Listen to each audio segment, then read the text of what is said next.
Welcome back to Book Break. Somehow, amazingly, it has been another month, and so it's time for our next virtual book haul. So, once again, I have a laptop here with a surprise folder full of book covers showing off some of the most exciting books that we have published in this last month. And I enjoyed doing this so much last time, so I'm really excited. Let's open up this folder and see what we've got. Okay, so the first one is Salvation Lost by Peter F. Hamilton. So this is a sci-fi book. Peter F. Hamilton is one of the most popular sci-fi writers, and Salvation Lost is the sequel to his book Salvation. So I don't know very much about this series at all, other than that people love it. So I imagine a lot of you are very excited right now. But for people like me who don't know much about this series, let's have a quick look at the description. So it looks like the Salvation sequence, which is the name of this trilogy, is set partly in the year 2204, when humans have just started expanding into the galaxy, and then partly way further than that into the future. So for fans of proper sci-fi with space and aliens, this seems like the perfect series for you.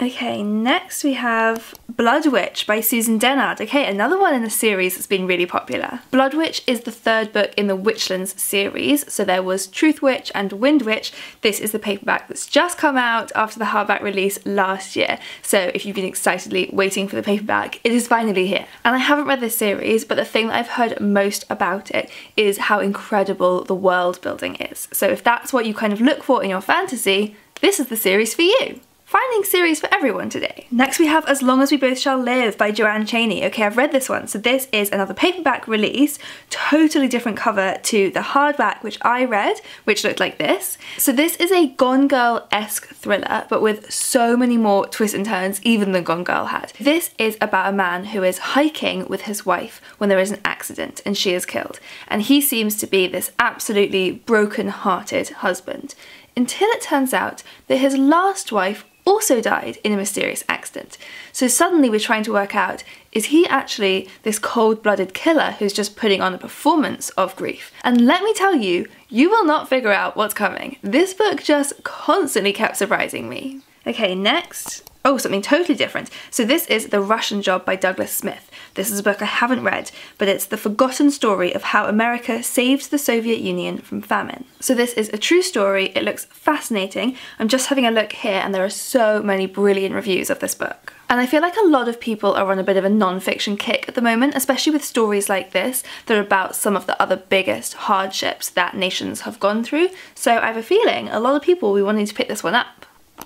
Oh, and then there's Jo Wick's Weaning 15. Look at that adorable picture on the cover. So this is Jo Wick's Weaning recipe book. Jo Wicks has got 2 kids and he's a very hands-on parent. It is very cute watching him on social media with them. And this book is packed with recipes for kids at different age stages, helping you go through that process of weaning them onto solid foods. Okay, next. Oh, we have An Almost Perfect Holiday. This is a book by Lucy Diamond, who is just lovely. And this is, as you can tell from the title, the story of a holiday gone wrong, which I feel like might be perfect to read right now, because a lot of us aren't able to go on the holidays we had planned. So it might be quite fun to read this book and see how maybe they wouldn't have been that good anyway. So this one is set in Cornwall by the beach, and as with all of Lucy Diamond's books, it's really about family and friendship. She always writes these really heartwarming books. And the new Jack Monroe, Good Food for Bad Days. So this is Jack Monroe's latest recipe book, but this time it's all about that kind of feel-good food for when you're not having a good day. So you can see the subtitle on the front here is What to Make When You're Feeling Blue. And Jack Monroe is really open about mental health. She talks a lot about it online, which is really useful for a lot of people. And this book actually has a foreword by Matt Haig, who is somebody else who talks a lot about mental health publicly. And the idea behind this book is basically the fact that when you're feeling like you're not having a good mental health day, it can be really, really hard to look after yourself properly, including feeding yourself properly. So this recipe book is full of recipes that you will find easy to make even when you're not in a good space, and that will cheer you up and give you that energy and comfort that you need. That's definitely a book that I need right now. Then there's Alligator and Other Stories. So this is a short story collection by Dima Al-Zayat. I've been really excited for this one ever since Dima filmed a little introduction video for us talking about her inspiration behind writing these stories. So I will link to that below so you can also watch it and get excited. It's a collection of 9 stories and they're all pulled together by the theme of otherness. So in some stories that's about otherness as a woman, or in others it's otherness as an immigrant or otherness as a Syrian. So it sounds really, really interesting, these stories. Then we have Writers and Lovers. Okay, I actually have that one right here. I loved this book, I really loved it. So this is about a young woman called Casey, who I found so relatable. She is just early 30s, I think she's 31. So in that stage of your life where you're kind of transitioning from being a young adult to a fully grown adult, but it often still doesn't feel like you've got your life together. And she's going through a lot. So she's still grieving from the death of her mother.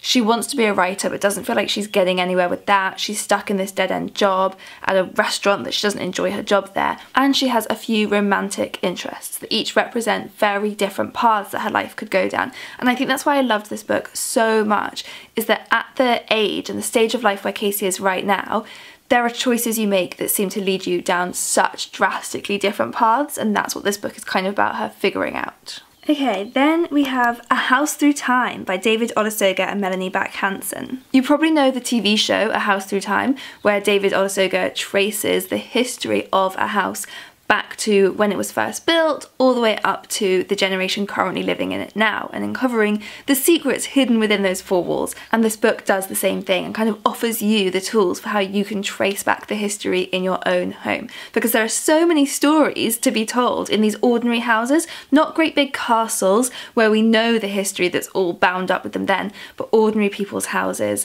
hiding maybe not so ordinary secrets. Then, oh, that's such a beautiful cover. This is A Registry of My Passage Upon the Earth by Daniel Mason. I haven't read this, but I have read his book The Winter Soldier, which was absolutely beautiful. He is a gorgeous writer. This is his short story collection, and I believe all the stories are slightly interlacing, and they span different countries all around the world. The reviews I'm seeing on here are all saying quite how funny and also deeply moving it is. I particularly love this quote from Elizabeth McNeil, who's the author of The Doll Factory. She said, "I've given up picking perfect sentences to read aloud and I'm now just reciting the entire book," which is so true from what I know about reading The Winter Soldier. Daniel Mason just has such an amazing way with words. Okay, and it looks like this next one's going to be the last one. So that is The System, Who Rigged It, How We Fix It by Robert B. Reich. This seems like such an of-the-moment book. I'm really excited to read it. It is specifically about the States, but I imagine it will apply to the way a lot of people are feeling. The book is basically dealing with the fact that millions of Americans